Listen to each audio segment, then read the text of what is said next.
पुण्यात्माओं, ये सत्यनारायण की कथा है। ये सत्यनारायण कथा है, उस अविनाशी भगवान की चर्चा है। ये आप जी का सौभाग्य है कि आपको ये सुनने को मिल रही है और आप जी की आत्मा तर हो रही है। आपको नहीं मालूम आपको कितना लाभ हो रहा है। आप तो बालक हो। आपको बार बार यहां बुलाया जाता है इसलिए कि आपको जो भी कोई महीने 15 दिन 10 दिन में फिर लौट कर आओगा, तब तक आपकी आत्मा को तृप्त कर दें। यहां ज्ञान सुना के कुछ पाप तो ऐसे होते हैं जो दान से कटते हैं, कुछ पाप ऐसे होते हैं जो संत के दर्शन से अक्षीण होते हैं, कुछ आशीर्वाद से होते हैं, कुछ सेवा करने से होते हैं, कुछ मंत्र जाप करने से होते हैं। तो यहां सब प्रकार के आपसे क्रियाएं करवाई जाती हैं। आप जी तो बच्चे हो, अभी आपको पता नहीं। जैसे माँ क्या करती है, छोटा सा बच्चा होता है 1 वर्ष का, वो दूध पी रहा होता है, या तो माँ के स्तन से या फिर वैसे दूध उसको पिलाया जाता है। तो वो बच्चा खेल में इतना व्यस्त हो जाता है, दूध पीना भी भूल जाता है। माँ उसको उठाकर लाती है, बेटा आजा दूध पी ले, बहुत देर होगी। तो वो दूध पीता है और दूध पीते पीते भी यूं सोचता है कभी छोड़कर माँ छोड़कर मैं बाजू खेलूं बाहर जाकर।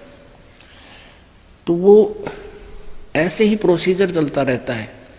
वो कभी आप भी आ जाता है दूध पीने, मुझे माँ दूध पिला, तो माता दूध पिला देती है और दूध पीते ही वो फिर भागने की सोचता है कि वहां खेलूंगा, मेरा मित्र वहां बैठा है, ऐसे ऐसे वो बाहर भाग लेता है। लेकिन उस माँ को पता है, बच्चे को ज्ञान नहीं है, उसको तो भूख सी लगती है इसलिए आ जाता है। माँ को पता है कि तेरा बच्चा दूध पी रहा है, स्वस्थ है और ये इससे इसके शरीर में वृद्धि हो रही है। तो इसी प्रकार आप जी को यहां हम बुलाते हैं और दूध पिलाते हैं आपको ये। और आप यहां बैठे बैठे भी कुछ तो इसे सोचे हैं कि सुबह वैसे जाना है, वहां जाएंगे, ऐसा करेंगे। तो आप तो वो खेल खेलने जा रहे हो और कोई बात नहीं, वो भी खेलते रहो, लेकिन यहां आकर दूध पान अवश्य करते रहो। और फिर देखना आपकी आत्मा में कितनी शक्ति पैदा हो रही है। माँ जानती है, ये दास जानता है कि आपको कितनी ताकत मिल रही है, आपकी इस आत्मा को ये कितनी निर्बल हो चुकी है। काल की गलत साधना करके ये बहुत डर चुकी है, दब चुकी है। अब इसको बहुत ताकत की आवश्यकता पड़ेगी, इसके लिए बहुत आहार डोज देनी पड़ रही है, तब यह उभरेगी। तो धर्मदास जी को, तो पुण्यात्माओं आप जी का कितना सौभाग्य है। परमात्मा बंदी छोड़ना अपने बच्चों के लिए कितनी व्यवस्था करवा रखी है। नीचे गद्दे बिछा रखे और नई काची रजाई ले रखी और वह देसी घी का हलवा और देसी घी के यहाँ पर सारे छौंक छाँक है, चौपड़ी हुई रोटी, बढ़िया दूध, चाय, बिस्कुट है और सब खिला पिला के और बिठा रखे हो परमात्मा ने कि सुनो ही मेरी राम कहानी। कितना सौभाग्य आपका। तो इसके लिए थोड़ा सा आपने भी हिम्मत करनी पड़ेगी। थोड़ी सी हिम्मत नहीं आ रहा, सुने ज्ञान न जानते।